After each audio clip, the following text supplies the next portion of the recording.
The first one's not as bad as the rest of them, but yeah, they do get worse. But this one's a little bit crazy because of the fact that this lady risked her own freedom to get her boyfriend out of jail, to break him out of prison. The Fayetteville woman who posed as a deputy from California and her boyfriend she helped escape from jail both pleaded not guilty in Arkansas. The woman is accused of forging documents from the Ventura County, California Sheriff's Office to prevent her boyfriend from extradition back to California to face charges there.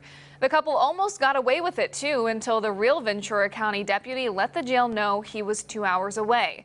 They were both captured and booked into the detention center on August 17th. The woman, Maxine Feldstein, faces multiple felony charges, including forgery and criminal impersonation. Meanwhile, the man, Nicholas Lowe, faces a new escape charge in addition to the already existing charge out of California. Now, the next one is, typical jealousy rage. And this one, though, of course, this girl, she must have found out her ex-boyfriend got a new boo or something. And she decided to pull up on him and take revenge. Now, usually, I done heard, people keying cars, maybe even flattening a tire or two. But this one, she took it a little bit too far. She burned the car down. But there's a twist. I'm not going to tell you what the twist is. I'm going to let the clip play. And yeah, let me know your comments down below. This story. A Florida woman is facing arson charges right now for setting the wrong car on fire. Carmen Chambly is seen on this surveillance footage. She told police that she thought the car there was her ex-boyfriend's, but it wasn't. The car belonged to Thomas Jennings, who didn't even know the suspect. Jennings says a roommate woke him up to all the chaos. He came running in the house telling me my car was on fire. So we immediately ran out there. He had a pot of water just trying to get it to go out, and it was too much. Investigators believe Chambly lit a rag on fire and then put it in the gas tank, causing the flames to quickly spread. The fire did thousands of dollars worth of damage to the car. All right, now this is where the clips start getting a little worse. The boyfriends, the girlfriends, they get a little worse from here on out.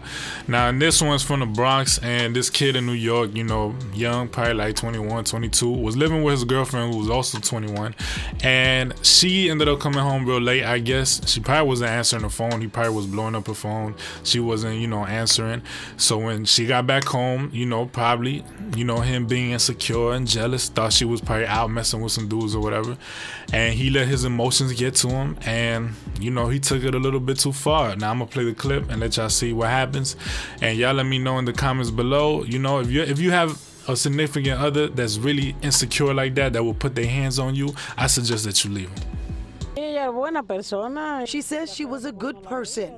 This friend and neighbor does not want to be identified, but tells Pix11 in Spanish Rivera was beautiful and that her 23-year-old boyfriend, Angel Esteban Feliz Rodriguez, was jealous. No bien. She says he was no good. And Wednesday evening, Rodriguez walked into the 46th precinct and allegedly confessed to murder. He even gave detectives the keys to the couple's apartment here on Nelson Avenue in the Morris Heights section of the Bronx, and details on where to find his girlfriend's body. When police arrived, Rivera was found strangled to death on the bathroom floor. ¿Cuántos años viva aquí? Maybe un año. 1 year. She says the couple lived here together for a year and that they had issues, but she never expected anything like this. Decía hola, hola, y también ella a mí, no más nada. And what that neighbor was saying right there is that the couple was polite, both of them always saying hello. Right now, Rodriguez is here at Bronx Criminal Court. Apparently, he just faced a judge on murder charges. That's the latest from the Bronx. Nicole Johnson, Pix11 News. All right, so the next one is, of course, another jealousy race, but this time coming from a woman. Now, in this one is, boyfriend, girlfriend breakup.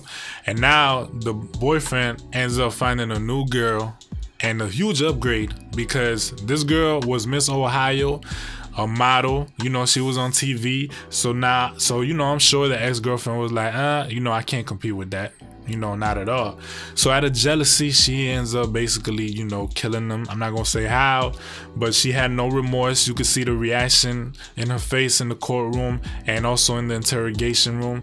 And yeah, man, you guys got to be careful who you let in your life. But I'm gonna play the clip. Let me know your thoughts down in the comments. She smiles and mouths "I love you" to her family in court. 24-year-old Shayna Hubers strokes and teases her long hair during breaks. No one would think she's on trial for allegedly shooting her boyfriend dead in a jealous rage. I got up off the floor and I grabbed the gun and I shot him. Huber shot 29-year-old attorney Ryan Poston in the face just hours before he was to go on a date with a Miss USA pageant contestant. Ohio! She was Miss Ohio, Audrey Balti.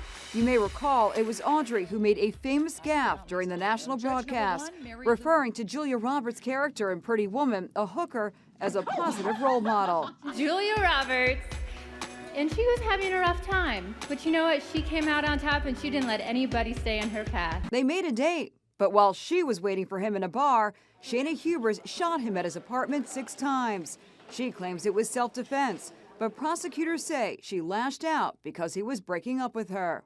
When I first shot him, he let out a really loud noise that sounded like an animal. It was a very animalistic noise. It scared me, it freaked me out. And because you didn't want to watch him die, you shot him more times to the point where you knew he was dead. I said those things. In this interrogation tape, she is seen actually singing about the killing. I did. Yes, I did. I can't believe I did that. And listen to what she tells a police officer about shooting him in the face. I gave him his nose job. He wanted it. All right, now for the last and final clip. This one got to be the craziest and most disgusting and disturbing one out of all of them. Now, in this one, this man also killed his girl or his wife. They have pictures, on Facebook looking like a cute couple and all. And this guy really did the unthinkable. He basically ate her brain. And he did some other things. I'm not going to say everything he did a few other things. But he's trying to basically come off like he's insane. And of course, this is what usually a lot of, killers do when they're trying to get off easy. Posted to social media show a smiling couple, but last week a crime that still left residents of Clark County shaken up. He is charged with abuse of a corpse, and even if there was some other obscure law making cannibalism a crime, it wouldn't carry as high a penalty as abuse of a corpse. Clark County prosecutor Steve Stewart released the charging documents today against Joseph Oberhansley. He's charged with killing his girlfriend, Tammy Blanton, at their home on Locust Street, and then something so gruesome it's hard to imagine. The court records allege that Oberhansley stabbed Blanton to death, then cut out a portion of her brain, cooked it, and then ate it. The court documents say that Oberhansley also admitted to cutting out her heart and eating it, and also cutting out her lung. But why? That's something I think that the prosecutor's office and our office will work on as trial nears. Oberhansley came into court with heavy security today, saying that his real name is Zeus Brown. Mr. Oberhansley, who is Zeus Brown? Zeus Brown. I don't know Mr. Oberhansley. Who is Zeus Brown? Me. I don't buy it. I think there is a motive and a reason for what you saw in the courtroom today, and I don't believe that he really believes he's Zeus Brown. Blanton's family appeared in court. They declined to comment. Prosecutor Steve Stewart says that he will consult with them about possibly pursuing the death penalty against Oberhansley.